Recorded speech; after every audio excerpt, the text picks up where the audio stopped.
Fils et filles du bon Dieu, bon sabbat de grâce et de bénédiction tout un chacun de vous pour ce samedi de la 7e semaine du temps ordinaire, année liturgique B. D'abord la première lecture de la lettre de Saint Jacques, le chapitre 5, versets 13 à 20. Fils et filles du bon Dieu, c'est la conclusion aujourd'hui de la lettre de Saint Jacques. Il envisage maintenant quelques cas particuliers. Quand on est dans la joie d'abord, quand on est malade et quand on se sent pécheur. Oui, fils et filles du bon Dieu. D'abord, dans le malheur, frère, l'un d'entre vous est-il malheureux qu'il prie, dit Saint Jacques. Oui, fils et filles du bon Dieu, c'est la réaction des gens simples du peuple, de tous les peuples. Il arrive même que certains d'entre nous ne savent prier que dans ce cas-là, quand ça va mal. Mais c'est normal, fils et filles du bon Dieu. Ce qui n'est pas normal, c'est que nous ne sachons pas assez nous tourner vers Dieu quand ça va bien, fils et filles du bon Dieu. Même dans les situations difficiles, prie le Seigneur. Donne au Seigneur, remets au Seigneur ta situation. Les psaumes peuvent t'aider, fils et filles du bon Dieu. Deuxième élément. Est-il joyeux qu'il chante les psaumes, qu'il soit dans la joie? Oh la joie! Aujourd'hui, à chaque instant dont je passe, les gens me voient là. Bonjour, oh la joie! Oui, oh la joie des enfants de Dieu. Oui, fils et filles du bon Dieu, quand on est heureux, on chante. Eh bien, soyons de ceux-là et celles-là qui chantent pour Dieu. Ce n'est pas par hasard que la réforme liturgique a été pensée surtout pour faire participer l'Assemblée au chant et à la prière expressive, exprimée corporellement, fils et filles du bon Dieu. Et même seul, dans une prière silencieuse, il faut que je sois une âme joyeuse, une âme chantante devant Dieu, amen, une âme d'action de grâce et de louange, amen. Il y a tout de même beaucoup de bonnes choses que je peux dire à Dieu. Tant de merveilles qu'il a faites. Tant de bonnes choses qu'il me donne. Qu'il te donne, fils et filles du bon Dieu. Sois dans la joie. Oh, la joie. Enfin, il dit encore une chose fondamentale. L'un de vous est malade. Qu'il appelle les anciens, c'est-à-dire les presbytres de l'église, pour que ceux-ci fassent des prières sur lui, des onctions d'huile au nom du Seigneur. On appelait cela jadis l'extrême onction. Le concile a demandé aujourd'hui qu'on l'appelle onction des malades. Fils et filles du bon Dieu, le sacrement des malades, des agonissants. Oui. Dans les débuts de l'église, on voit donc que les apôtres, les 12, ont choisi des prêtres pour collaborer avec eux et jouer certains rôles auprès des communautés. Chaque petite communauté de chrétiens est structurée. On appelle des prêtres chez soi pour les malades. Et le prêtre en visite alors n'est plus seulement monsieur un tel. C'est le Christ qui visite le malade. Fils et filles du bon Dieu. Lorsque le prêtre vient visiter le malade chez toi, lorsqu'il vient, c'est le Christ qui vient dans ta maison. Lorsque tu invites le prêtre, c'est le Christ qui vient dans ta maison. Fils et filles du bon Dieu. Voilà pourquoi lorsque tu causes avec les prêtres, parlons de Jésus-Christ. Mais lorsque vous commencez là à congosser sur l'église, ce n'est plus le Christ, fils et filles du bon Dieu. Parlons de Jésus-Christ. Et là, le prêtre agit au nom de Jésus-Christ. Aidons-nous les uns les autres, fils et filles du bon Dieu. Oui, le prêtre prie et fait une onction au nom puissant du Seigneur et pas en son propre nom.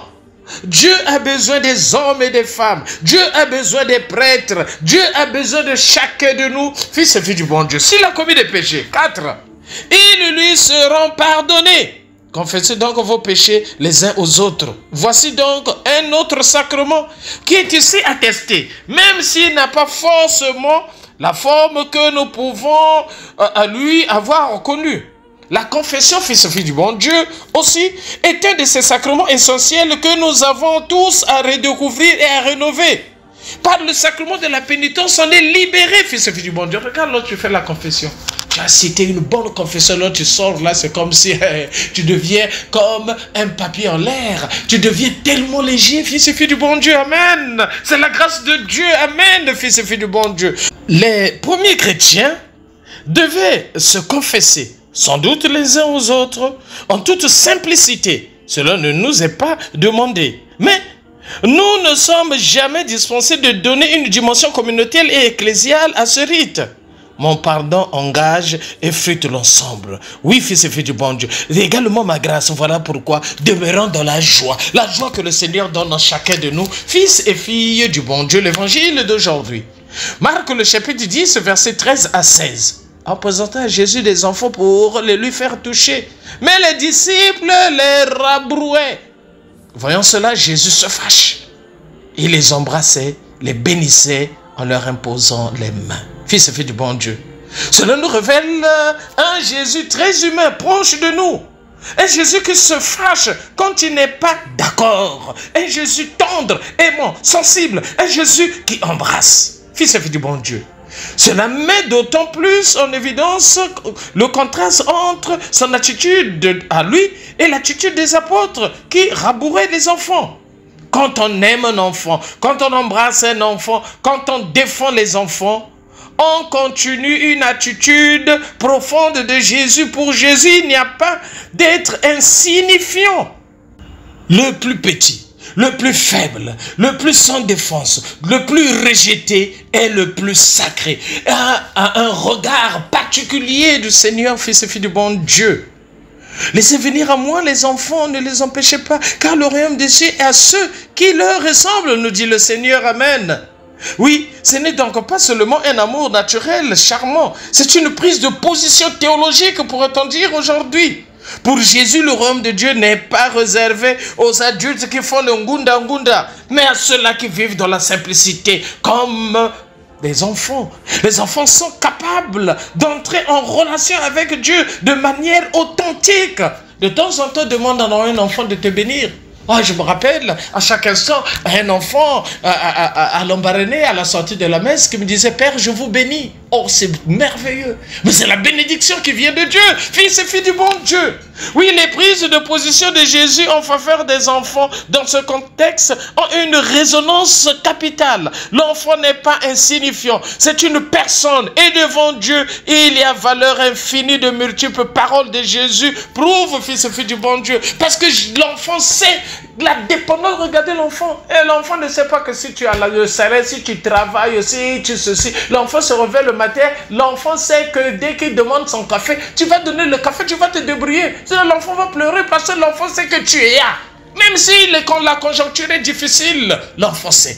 Et nous également devant le Seigneur, comportons-nous dans l'humilité, comportons-nous habillons cette humilité devant le Seigneur, fils et filles du bon Dieu. Vraiment, je vous le dis, dit le Seigneur, celui qui n'accueille pas le royaume de Dieu comme fait un enfant, n'y entrera pas, fils et filles du bon Dieu. Non seulement l'enfant est capable de vraies relations avec Dieu, mais il est, sur ce point précis, donné un exemple aux adultes, fils et filles du bon Dieu. Comprenons bien la profondeur de ce texte capital. Ce n'est pas une exhortation à je ne sais quel infantilisme, ni même une nostalgie de l'inconscience, de l'innocence autant pour moi, et de la fraîcheur pure de nos jeunes années. Fils et filles du bon Dieu, c'est une invitation à nous mettre en relation avec Dieu dans une totale dépendance d'humilité de lui, fils et filles du bon Dieu. L'enfant est ici le symbole de la disponibilité, de la dépendance, de l'obéissance. Oui, l'enfant ne calcule pas, fils et filles du bon Dieu. Il se donne tout d'une pièce sans discuter, sans épiloguer, fils et filles du bon Dieu. Regardez lorsque l'enfant a faim. Tu es avec l'enfant même dans le bus, quelqu'un est en train de manger, l'enfant va s'approcher de celui-là qui est en train de manger sans calcul. Oui, fils et filles du bon Dieu. C'est l'attitude d'humilité. L'enfant ne calcule pas, ne sait pas comment celui-là peut être ceci ou cela. Non, l'enfant va vers, comme chacun de nous. Ouvrons notre cœur à cette grâce, à la dépendance, fils et filles du bon Dieu. Alors que nous, les adultes, l'adulte a tendance à s'écarter, à s'égarer dans l'analyse compliquée de ses raisonnements. Fils et filles du bon Dieu. Oui, l'enfant donné en exemple aux adultes est celui qui se jette entre les bras de sa maman et qui lui fait absolument confiance. Nous également faisons confiance, oui, pour tout fils et fille du bon Dieu. L'enfant ne pourrait vivre s'il n'était aimé. Il vit de cet amour. Il en dépend vitalement. C'est pour lui une question de vie ou de mort, fils et filles du bon Dieu. Regardez lorsque la mère ou le père veut se déplacer, mais l'enfant pleure parce que la certitude n'est plus là, parce que sa dépendance va vers ce parent, ce papa, cette maman, fils et fille du bon Dieu. Nous également, lorsqu'on est débranché du Seigneur, il faut pleurer, fils et fille du bon Dieu, parce que tu n'es plus accroché à lui. Oui, fils et fille du bon Dieu, eh bien Jésus nous dit, soyez ainsi devant votre Père du ciel. C'est là aussi une question de vie ou de mort. Celui qui n'accueille pas le royaume comme le fait un enfant n'y entrera pas. Aimons, nous vivons et préparons notre ciel en faisant le bien sur la terre. C'était le Père Paul Diès Tounou depuis la paroisse Saint-Michel de Nkembo, mais c'est Saint-Michel de la Gloire. Là, nous sommes dans l'archidiocèse de Libreville, c'est au Gabon. Sainte journée de grâce et de bénédiction, n'oublions pas. Kipé, Yayo et Tokos de week-end en tout un chacun de vous. Merci, c'est Dieu.